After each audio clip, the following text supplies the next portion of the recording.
I want to be at the edge of my seat when I'm reading a thriller. Reading any book really, but when I'm reading thrillers, I want to be at the edge of my seat, okay?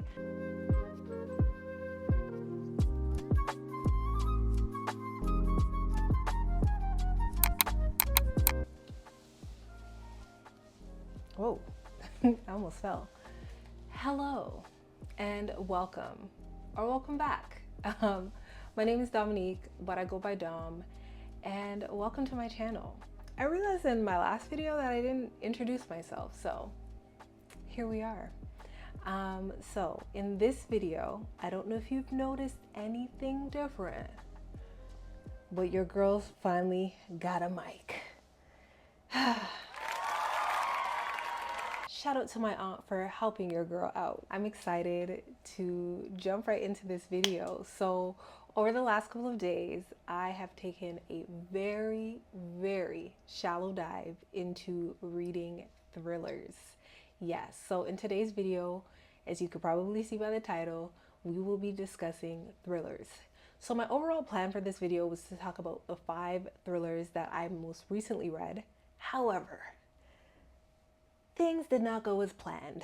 I was only able to get through 3 of the 5 books, and that's completely fine. So what I'm gonna do is I'm gonna split this video up into 2 portions, and we're gonna talk about the 3 books that I was able to get into this past week, and the 2 that I didn't get into, but we'll go into next, following with the remaining thrillers that I would like to dive into. First off, I should mention 2 of the 5 books are YA novels. So the first book that I was able to actually get around to reading this week was Out of Body by Nia Davenport. I do not have a physical copy of this book. I did borrow it from my local library. Listen, I should talk about this. It's not always about buying books and book hauls and XYZ. Utilize your resources. I do that a lot. Get the books on audio, go to the physical library, download the ebooks, utilize the Libby app as much as you can. That's what I did in order to get my hands on this book. Could I have purchased it? Yes. Did I need to? No. So yeah, I thought that it would be important. It was important for me to mention that. So the first thriller I read was Out of Body by Nia Davenport. I should point out that this book is a YA novel. I know not everybody likes YA, but we like YA over on this channel. So know that there's a likelihood that any genre that I talk about, I will try my best to incorporate some YA within my videos, because one, it's the types of books that I enjoy. Not all of them, but I think it's always worth mentioning, right? They're not all the same. They're not always all childish and all that other stuff, but you get it. I had been trying to formulate how to best describe this book, how to give you the synopsis without having to read it, and words were failing me. So we're not even gonna try to do that. I'm just gonna read it directly off of my iPad. Please bear with me. 17-year-old Megan Ashley, her name is not Megan Ashley. Her name is Megan Allen. Why is Megan Ashley's name on my tongue? My goodness. 17-year-old Megan Allen has been jumping from friend group to friend group in her high school, trying on identities like outfits. Nothing ever seems to fit until she meets Elsie, the adventurous, charismatic girl who appears at her favorite coffee shop one day like magic. Finally, Megan feels like she's becoming the person she's meant to be, someone like Elsie.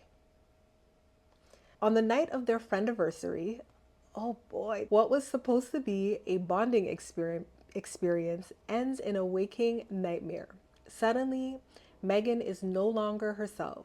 Too late, she realizes that Elsie has secrets, dangerous ones. Betrayed by her best friend, thrust into another girl's life, and targeted by Elsie's enemies, she must claim what makes Megan Megan to get her life back or die trying.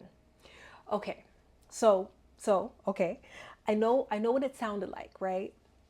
But I like what I like, okay? I like what I like. Okay, so honestly, what really got me with this story is the body swapping. I was like, oh, that's cool. Yes, Nia Davenport is a Black author. This is not her first novel. She has two other novels. I'll pop them up on the screen. I don't know anything about them, but I have seen them floating around, and I do believe that I have seen them in my bookstore as well. I believe they are science fiction, so it could be something that I'd be interested in. But anyways, I digress. This book, like I said, what got me was the body swapping. What I found interesting is that they labeled it strictly just a thriller and not like a scientific or like a science fiction thriller, because body swapping to me, if not supernatural in nature, it would be the latter, which would be like science fiction or scientific. And yeah, it wasn't labeled that. So I think it should have been a science fiction thriller. Those do exist. There's quite a few of them out there. And I will talk about it a little bit later. But yeah, I found that interesting is that they didn't label it that, but oh, yes. So as many YA novels go, this one, the girl, the main character, Megan Ashley, Megan Allen, Megan, we're just gonna say Megan. The main girl, Megan, is of course dealing with identity issues. What teenage girl isn't? I do like that the author played into that because she's able to touch on different things that I found interesting and that they don't talk about enough. You always find that there's characters who, like the Elsie character in this book, who are loud and boisterous and charismatic and, you know, all the things. And then you have the girls, like Megan Ashley, I wouldn't say awkward Black girl, or like what would be considered like the alt Black girl or the weird Black girl. I hate all of those titles, by the way. I'm just using different references here to make a point that, I don't know, that wouldn't make them like Black enough or whatever the case may be. So like if you're into anime or you're into cosplaying and, you know, going into like the Comic-Con space and stuff like that, this book touches on that.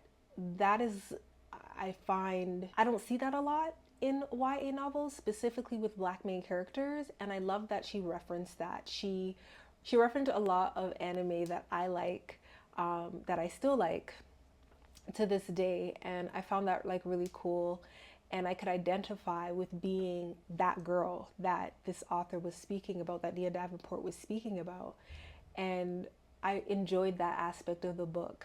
Now, I will say that I know that some people have trouble reading YA novels because of like the childishness that can be involved, and this book gave typical YA vibes. The thriller aspect of it wasn't thrilling for me. I like to say that thrillers in particular are very close to horror, but not quite. There has to be a little bit of creep factor.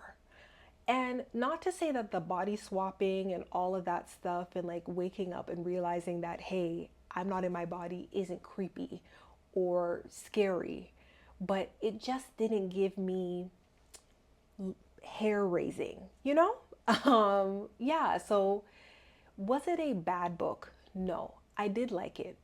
I have a hard time with the rating system, so I don't have a Goodreads, guys. I know. Maybe I'll get one. I do have a Storygraph. They do have a grading system on there, as like a rating system on there as well, but I'm just really only using it to track what I'm reading and things like that. I have an issue with rating systems. For me, the way that I rate books is based on if I loved it, if I liked it, if I didn't like it. I wouldn't say hated it, but if I just didn't like it. This book for me falls right in between. I liked it. I don't know that if there were like a sequel to this book that I would read it, but it still was a good book. I'm gonna say that I rated it on Storygraph like a 3.75 because of many things. I did make notes, so I'm gonna grab my notebook and then I will let you know what my thoughts were. Okay, so what I have written down was, like I've mentioned before, there just wasn't enough of a thrill for me, you know? And that's why I rated it a 3.75. Also, I felt like there were far too many, like, I don't want to say loose ends, because I wouldn't say that, but I personally felt like I still had a lot of questions. And I know that this book is not written for somebody in my age bracket. However, if I were to give this to like a younger cousin, would they feel the same way as me, right?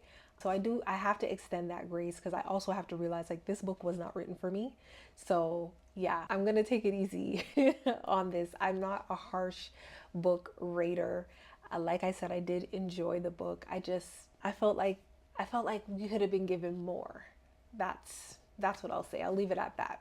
Yeah.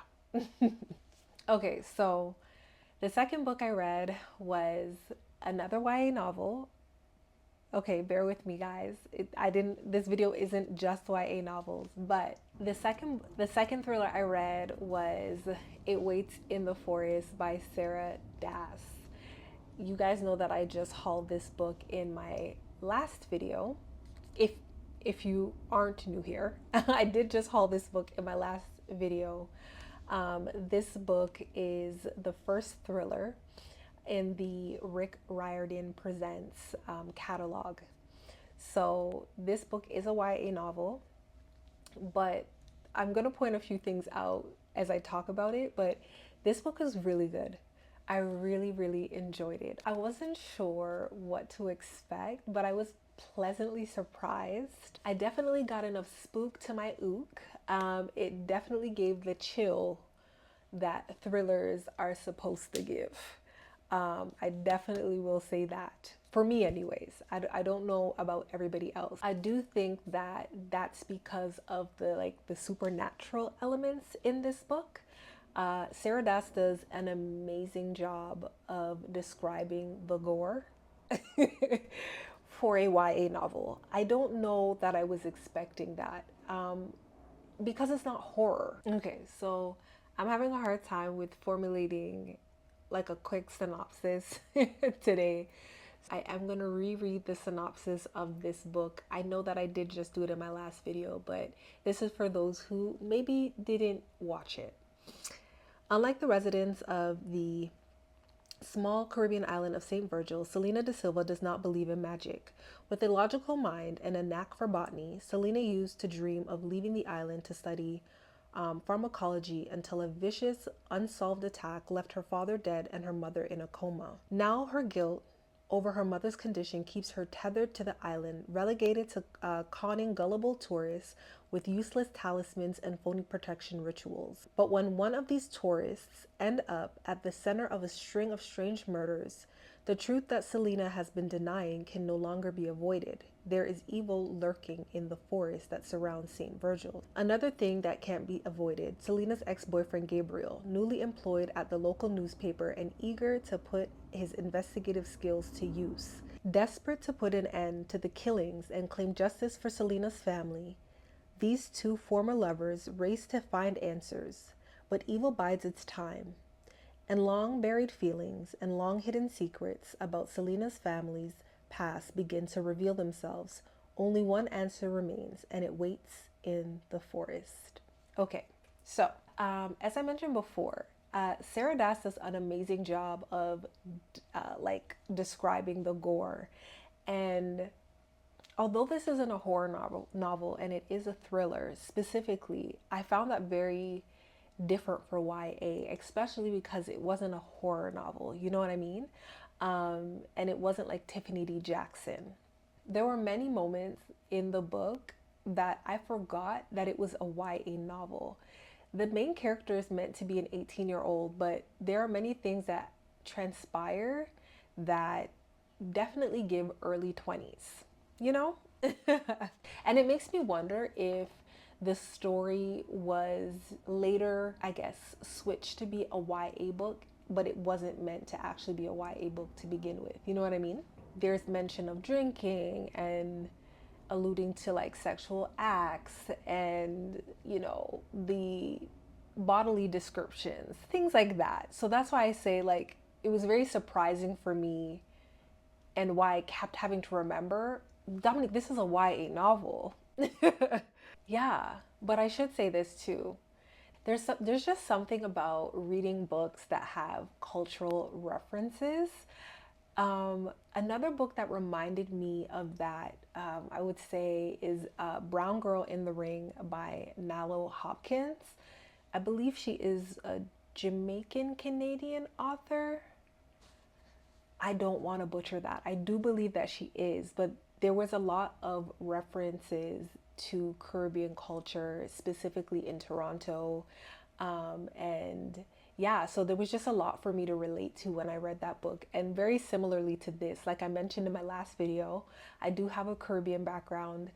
My parents are Jamaican. So there's a lot of cultural references that I found to be most enjoyable about this book. Yeah, so the references about food, the plant life, Jumbie spirits, Caribbean like folklore, African spirituality, like Obia practitioners.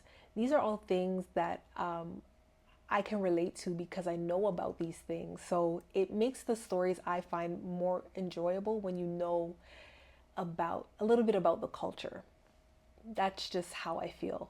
So maybe that's why I enjoyed this book as much as I did. I should also mention as well, there was a little bit of like broken English in this book, but it was very, very minimal. But I loved the incorporation of that. It may not mean anything to anybody else, but I liked it. I wish that I could have listened to this book on audio just to hear how the narrator puts on the accents, of the people of St. Virgil, like how they make the characters come alive. I found that the mention of the supernatural in this book and the magical elements, I found to be a little bit more scary than the gore, surprisingly enough. Typically, thrillers I find can tend to be a little gory, but yeah, I didn't find that to be the scary part for me. The making the hair stand up on the back of my neck, like the creepiness of the supernatural details, that's what got me. I don't know who can relate to that, but it definitely had me looking over my shoulder.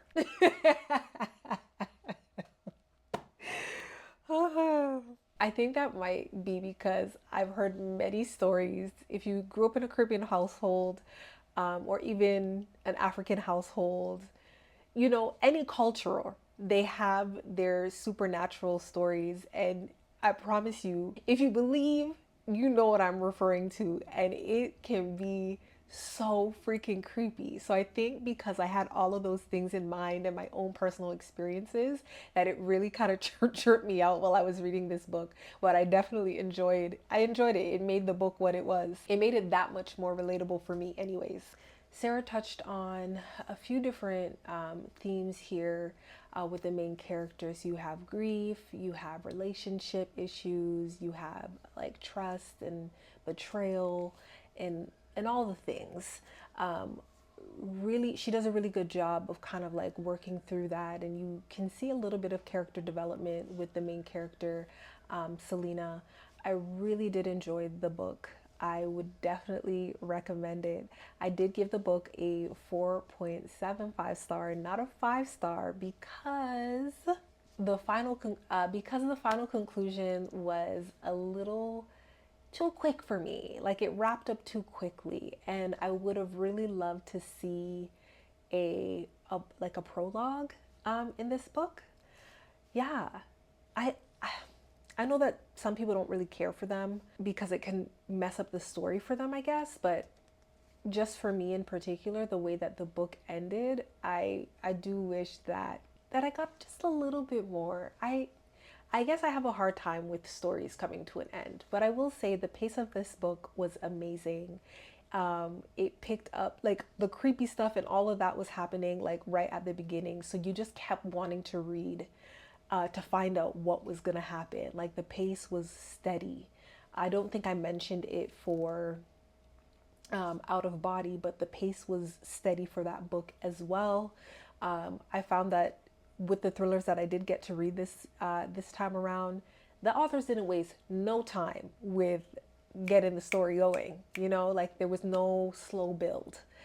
So I definitely enjoyed that. I realized that books that start off slow, it's very hard for me to keep my attention. But thrillers don't do that for me. Thrillers definitely have my check. They have me at the throat. I have to say it. They have me right at the beginning. So definitely enjoyed it. I want to be at the edge of my seat when I'm reading a thriller, reading any book really, but when I'm reading thrillers, I want to be at the edge of my seat. Okay. Overall, I would definitely recommend this book. It was really good. If Sarah Das was to make this into like a series, I wouldn't be mad at that. I wouldn't be mad at it. Yeah, loved it. I don't know. It reminded me of, there's this show. Why can't I remember the name of the show? I cannot remember the name of the show right now. Actually, every single book that I've read had reminded me in some way of a show. Out of Body reminded me of an episode of Star Trek, was it Voyager? Yes, Star Trek Voyager, when that like entity took over Kess's body. I can't remember the name of the episode, but I definitely have to find it and like put it on the screen. And yeah, because your girl's a Trekkie. Yes. And then this one, there is a British show and I can't remember the name of it. I love me a British TV show, specifically the mystery ones. And this one is based on an island. Oh, brother, why can't I remember the name of it? I have to Google it. I'm sorry, guys. I'm sorry. Okay, yeah, it's called Death in Paradise. I'm gonna put it up on the screen for those of you who know about this show, but there's like 13 seasons. It's not a new show, but that's what this book reminded me of. Now that I think about it, it's not gory, the show, but just in reference to like an island and, you know, anyways, it doesn't even matter, but yes, moving along. Lastly, I got around to reading All the Sinners Bleed by S.A. Cosby. You guys were right. You guys were right. This is a 5-star read for me. Like I said, I don't necessarily care for ratings, but loved this book. I loved it. It did all the things that a thriller is supposed to do. Okay? It did all of the things. And it makes me want to reread Silence of the Lambs to really kind of like put it to the test, because S.A. Cosby was not playing around. I enjoyed this book quite a lot. I do have some notes, so yeah, let's get into it. I'm going to start off by saying the pace of this book, fantastic. Fantastic, okay?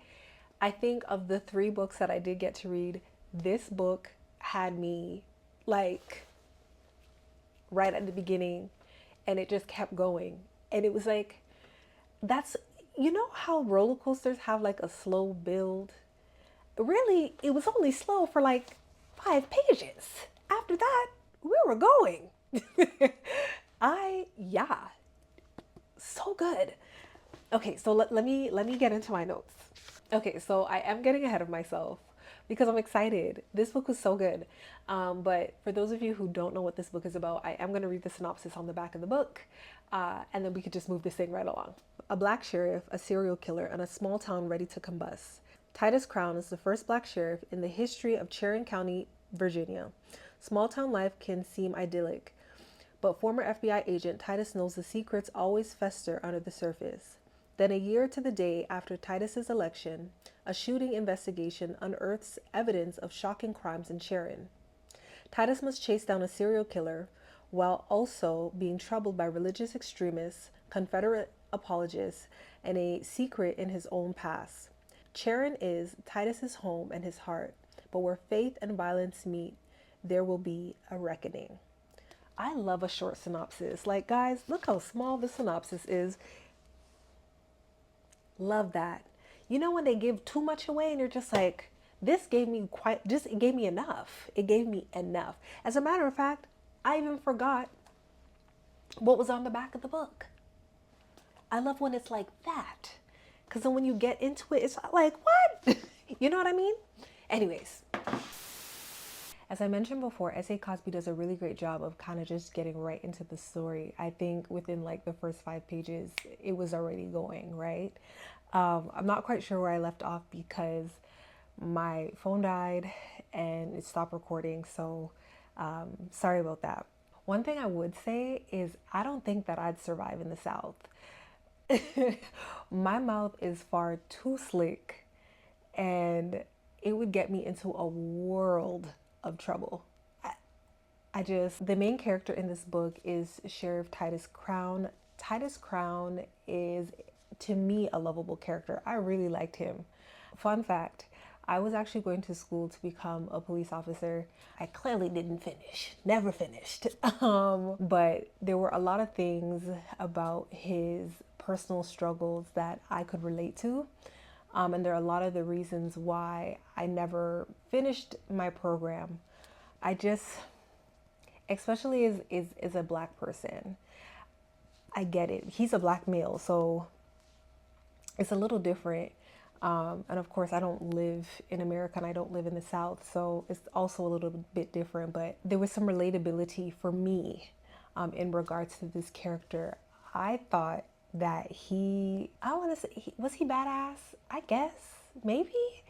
I don't know if that's like the best description of him, but I like Titus as a character. I thought there were a lot of likable characters in this story, specifically Titus's brother and his father. They were really likable characters to me, or for me, sorry, and they brought humor to the story. The themes of race, religion, and grief are reoccurring throughout the entire story. I found that the racial tension was really the most challenging part for me while reading this book. There was a moment while I was reading that I had to put it down because of it. There are many moments within this book that I think would be challenging for anybody to kind of like push forward through, but specifically if you are black. And because, although not everybody lives in a town like this, places like this actually do exist in this here 2024. So knowing that and thinking about that, I was just like, it's scary to think about. Let's just say that. And that kind of added to the thrill of this book. And I don't mean thrill in a good way, almost like thrill in a scary way, knowing that. I'm kind of kicking myself for not annotating this book. I just grabbed a sticky note and I had like 4 different sticky notes and I was like writing notes and sticking them on the inside cover of this book as I was going along. I did end up rewriting my notes and I have them here in my notebook, but I'm really kicking myself because there's just so much to process. One of the things in particular, I had to quickly look down at my notes, but a thought that came to me while I was reading, it was on page 95, but the thought that came to me as I was reading is ignorance is bliss. And I'll just read what I wrote. And being so caught up in your own beliefs that you're unwilling to look past your own unconscious biases. There was so much of that in this book. There was so much of that. Like when things are blatant, it's so interesting to me because I see it like in politics and things like that. And I'm not even going to get into that, but things will be in your face and it doesn't matter. Nobody can tell you otherwise. Like you can't change these people's minds. And it's a scary place and a frustrating place to be in. Like so frustrating. So there was so much tension in this book for me and I was just like, oh my gosh, I got all of it. All of the emotions that I think S.A. Cosby was trying to, evoke? I felt that while reading this book. I was pissed. I got frustrated. I had gotten chills. I got scared, like just all of it, like for sure. Definitely had all the feels. And then, of course, the revelations that I got with a specific object in this book. I don't want to give it away, but if you read the book, you'll probably know what I'm referring to. If you want to know, I can drop it in the comment section, but I don't want to say it in the video just for the simple fact that somebody might want to read it. And like I said, I don't want to give too much away, but the revelation that I got when reading this book about that object, whoa, just whoa. Yeah, like what the heck. And then I think the thing that I found most interesting while reading this book was the main character's struggle with his faith, or lack thereof. I wouldn't necessarily say that, but more so the use of religious language in this book. Yeah, I don't know if S.A. Cosby did that purposely or if that was a part of the main character's, I guess, inner workings. I don't know. I don't know the words to use to describe what it is that I'm trying to like reference. I think the last thing I'll touch on is the gore factor. Gore factor was up there. The gore factor was up there. The descriptions were on point. It was very reminiscent to Silence of the Lambs for me. So, and they made reference to Silence of the Lambs in this book, but which I found funny. But yes, the gore factor, it was a lot. It definitely was a lot.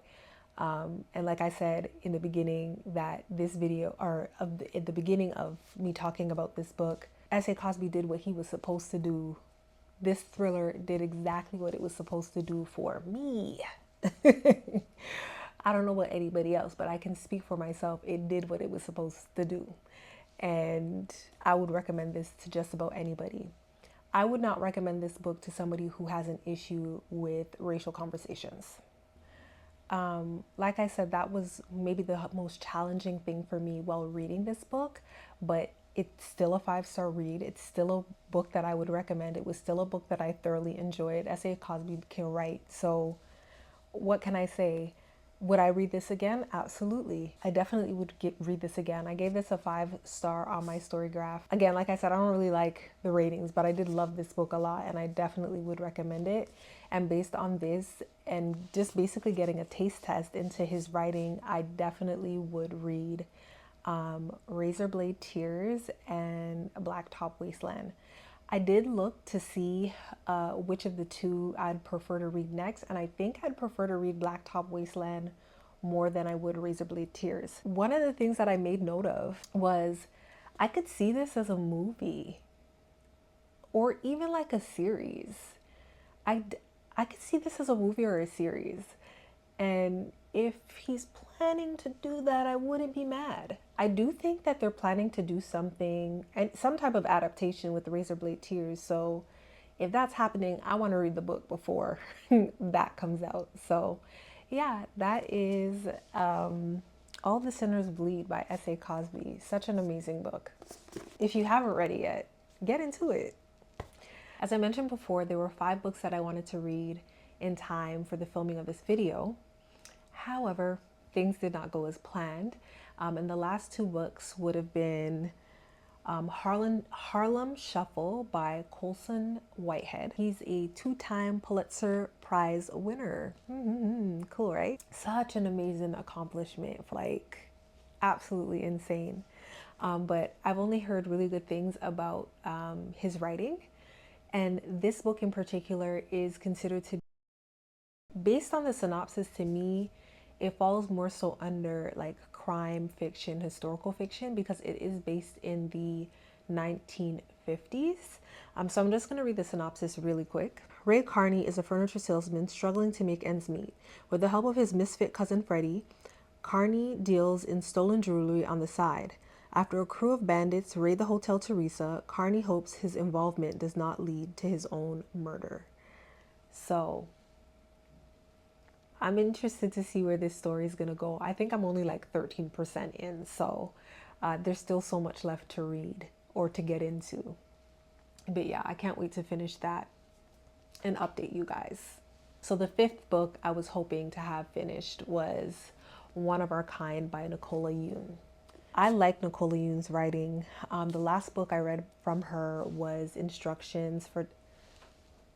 Yes, it's on my bookshelf right here. So Instructions for Dancing. I loved that book. It is a YA novel. You know I like YA, but I think she was predominantly writing YA novels. I do believe that this is a debut novel for her.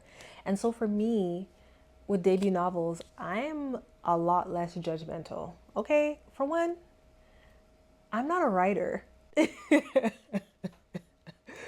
And really, all you're doing is giving your time when you read a book. I don't know what it takes to write a book. I don't know what it takes to develop a character. I don't know what it takes to develop a plot. I don't know what it takes to do any of that. I literally am just consuming the book. I'm just on the receiving end. It's either I like it or I don't. But based on the synopsis, it sounds like something that I would enjoy. Get Out meets The Stepford Wives in #1 New York Times bestselling authors Nicola Yoon's first adult novel. See, I was right. It is her first adult novel. A terrifying and provocative look at one woman's quest to build a perfect life for her family and what it means to truly be free in America. When Jasmine and King moved their family to the planned utopia of Liberty, California, they hoped to find a community of like-minded people, a place where their growing family can thrive. King settles in at once, embracing the Liberty ethos, including the Lux Wellness Center at the top of the hill, which is the heart of the community. But Jasmine struggles to find her place. She expected to meet fellow liberals and social justice activists striving for racial equality, but Liberty residents seem more focused on booking spa treatments and ignoring the world's troubles. Jasmine's only friends in the community are equally perplexed and frustrated by Liberty's outlook, a frustration that turns to dread when their loved ones start embracing the Liberty way of life. As Jasmine learns more about Liberty and its founder, she discovers a terrible secret, one that threatens to destroy her world in ways she never could imagine. Chilling and captivating, one of our kind, will have you hooked from the first page to the last unforgettable twist. So this was one of the books that I had and was on my most anticipated list for 2024. And I didn't even remember that it came out. I wasn't keeping track really. I think I might have seen this in Mara's junk jar. I might have seen it on her channel in one of her videos, and I said, oh, yes. I forgot this was coming out, but like I said, I like Nicola Yoon's writing. I didn't read The Sun Is Also a Star, but I did read Everything, Everything. And between those two books, Instructions for Dancing to me was the better of the two. Both books are beautifully written. And I do like the story. Every time I read her books, I always end off with, damn you, Nicola Yoon, damn you, girl, damn you. Every single time, I'm always cursing this lady out in the end because her books always take a turn that I'm never expecting. Never, whether good or bad, I'm never expecting what the ending is gonna be. So I know that this is gonna have me on the edge of my seat. And I'm probably going to be pissed when I'm done.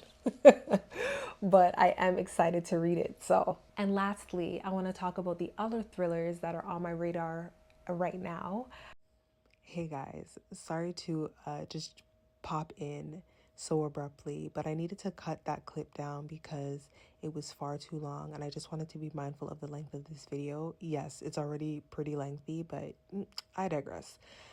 I will insert pictures of the books that I would like to read next.